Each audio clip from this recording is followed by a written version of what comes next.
সব যেটা ভালো আছে যার ভিতর সব গুণ আছে ওইটা কি দরকার নাকি কর?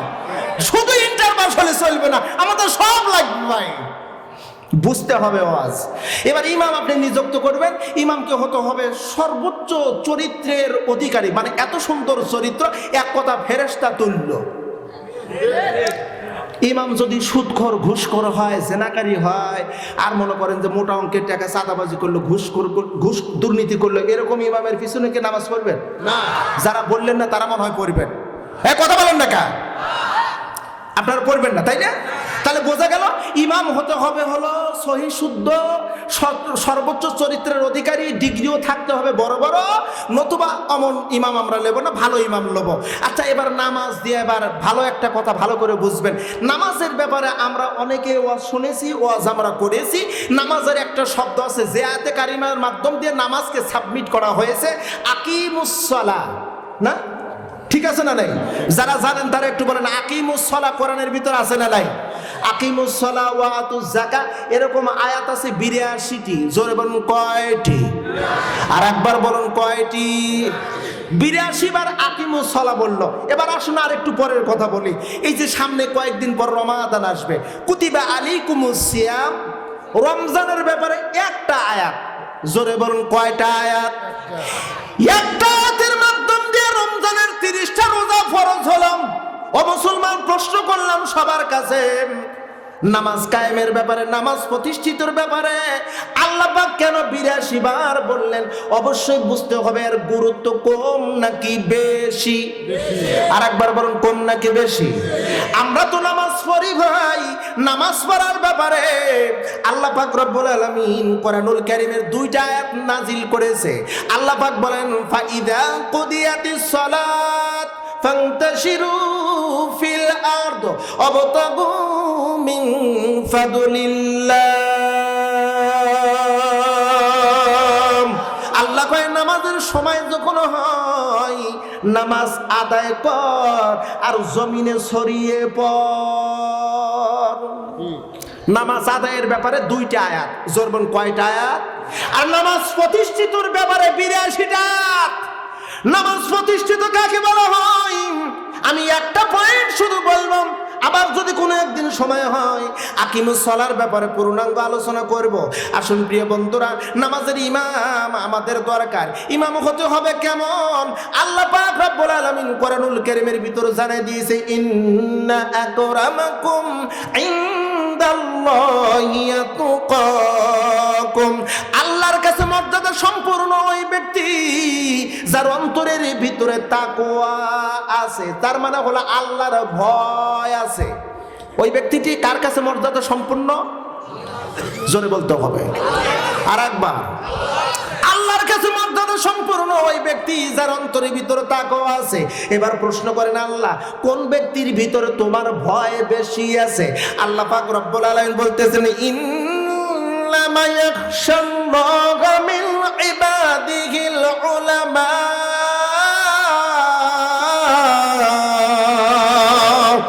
আল্লাহ কয় দুনিয়ার মানুষ আকাশের নিচে জমিনের উপরে সব চাইতে বেশি ভয় করে আমাকে, তারা হলো উলামায়ে কেরাম।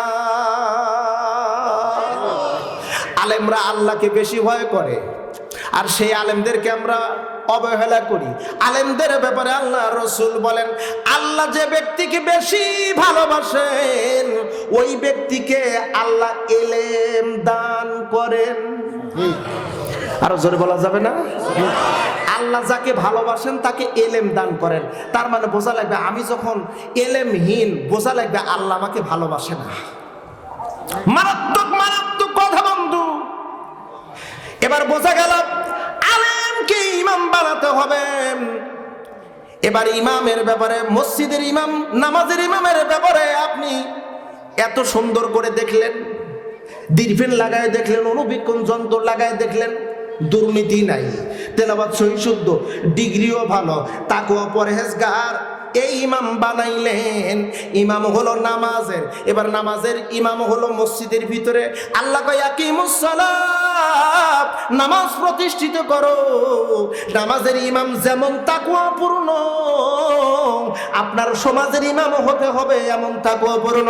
আপনার সমাজ দেশের ইমামকেও বানাতে হবে তাকওয়াপূর্ণ।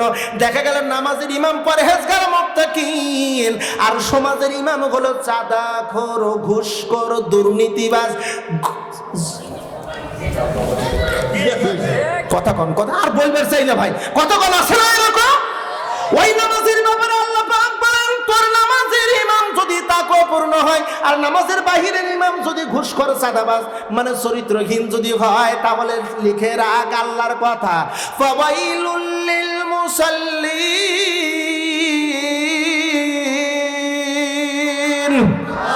আল্লাযীনা হুম আন সালাতিহিম সাহুন।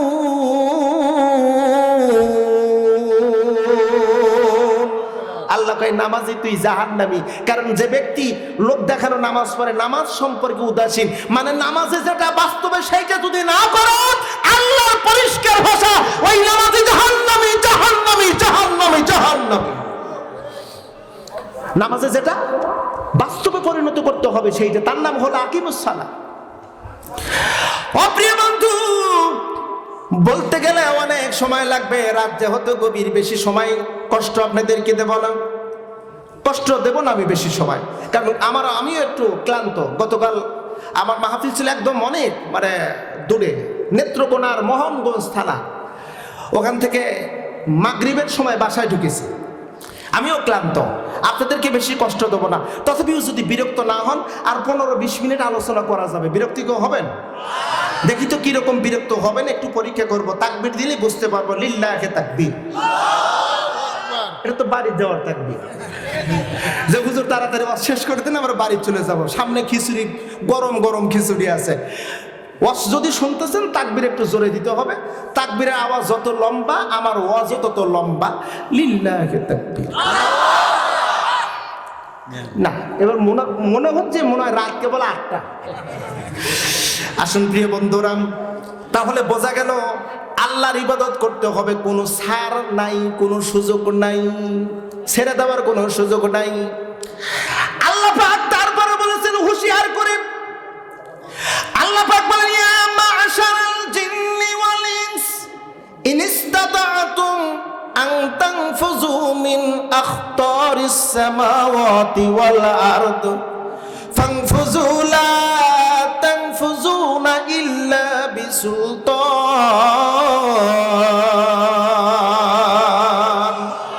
আল্লাহ কয় তুই যদি আমার ইবাদত বন্দেগী না করিস আপত্তি নাই।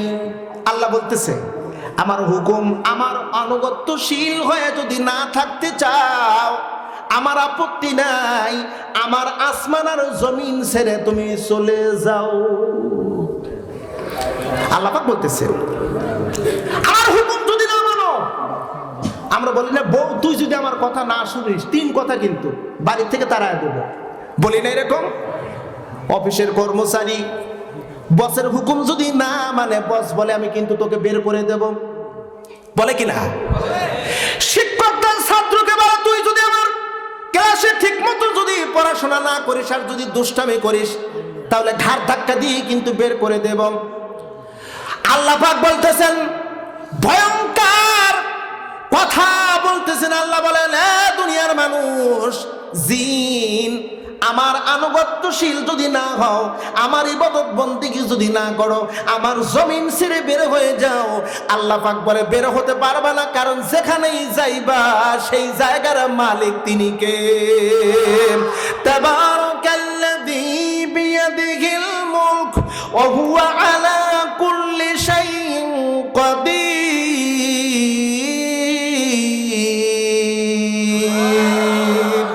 আল্লাহ কয় বান্দা যেখানে যাবি সেইটি আমার, যেখানেই যাবি তুই, সব জায়গার মালিক আমার আল্লাহ। আসুন প্রিয় বন্ধুরা, তাহলে ইবাদত করতে হবে, কোনো উপায় নাই। এবার কিছু বেনিফিট আল্লাহর কাছে চাই, দেখি তো পাই কি না। আল্লাহ তোমার ইবাদত বন্দেগী করব, ও রব আমাদেরকে কি দিবা? যদিও আল্লাহ আমাদের কি সৃষ্টি করেছেন, আল্লাহ কিছু দিলেও তার হুকুম মতো চলতে হবে, কিছু না দিলেও তার হুকুম মতো চলতে হবে, বাহিরে যাওয়ার কোনো সুযোগ নেই। আল্লাহ পাক বলতেছেন ফালিয়াবুদু রাব্ব হাযাল বাইতিল্লাযী আত'আমাহুম মিন জু'ইন ওয়া আমানাহুম মিন খাউফ। খানায় খাবার মালিকের ইবাদত করো, যদি খানায় খাবার মালিকের দাসত্ব করো, সেই রব দেয় তোমাদের খাবারের অভাব দূর করে দিবে, এমনকি ভয় দূর করে দিবে। তোমাদের অন্তরের ভিতর কারোর ভয় থাকবে না, ভয় থাকবে একমাত্র কার? ইবাদত যদি করা যায় আল্লাহ খাবারের অভাব দূর করে দেবে, ভয় দূর করে দেবে। ওই যে বিদেশি দাদা বাবুগারের ভয়, পুলিশের ভয়, র্যাবের ভয়, পিস্তলের ভয়, জেলখানার ভয়, কোনো ভয় থাকবে না, কারণ ভয় দূর করে দিবেন কে?